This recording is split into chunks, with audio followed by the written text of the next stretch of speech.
On behalf of the Gender and Peace Building class of 2010, let us welcome Patricia Sánchez Espinosa from Mexico and Yassir Satti from Sudan. Good afternoon. As the representative of the Gender and Peace Building Program,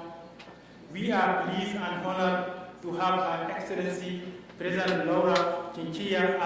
as a special guest who recently became the first woman to ever govern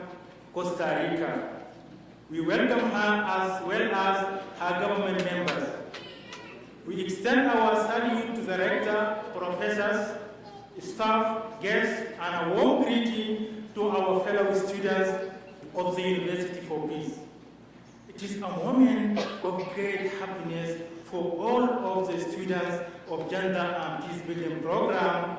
as well as we celebrate the end of our masters and our commencement as graduate students.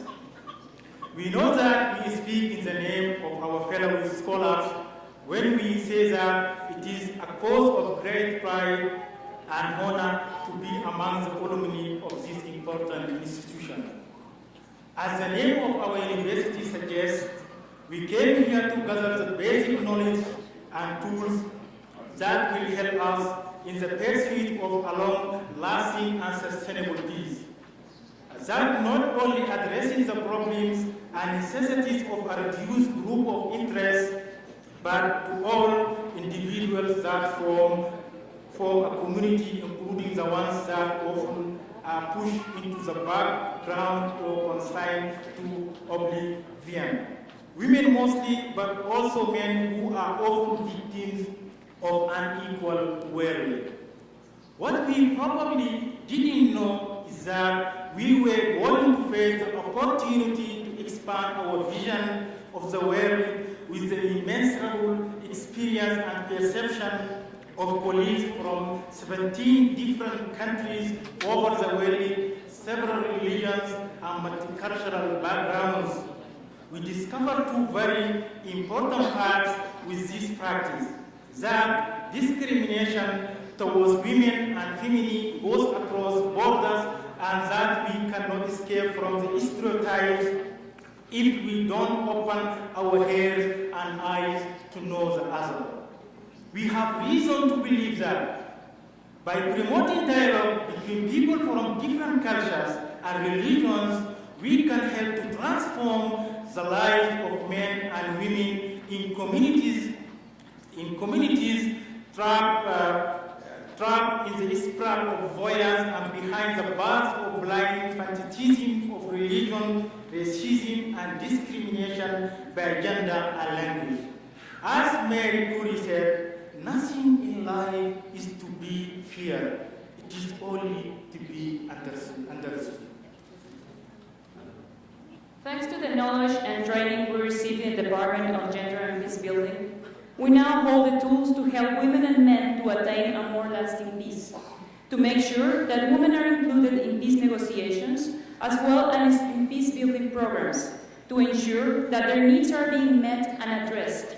and to achieve gender mainstreaming in different fields and levels of public and private organizations in order to fulfill the UN Declaration of Human Rights, the Committee on the Elimination of Discrimination against Women, and other international covenants and treaties like the one being released recently by the UN.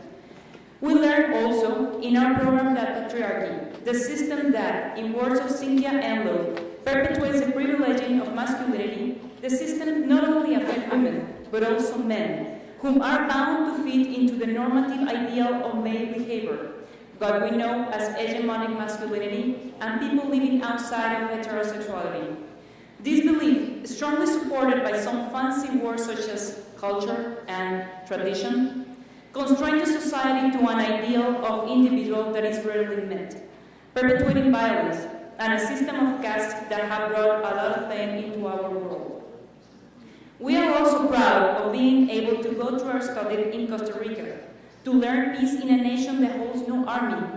and it is a beacon of democracy in Latin America, to discover gender equity in a state that has dared to go beyond the stereotypes stereotypes and prejudices, taking a step forward toward a more inclusive agenda by electing a woman as their leader, by acknowledging that women are more than just mothers, daughters, sisters, or wives, but we are also individuals, with the same dreams of self-fulfillment as men and just as capable.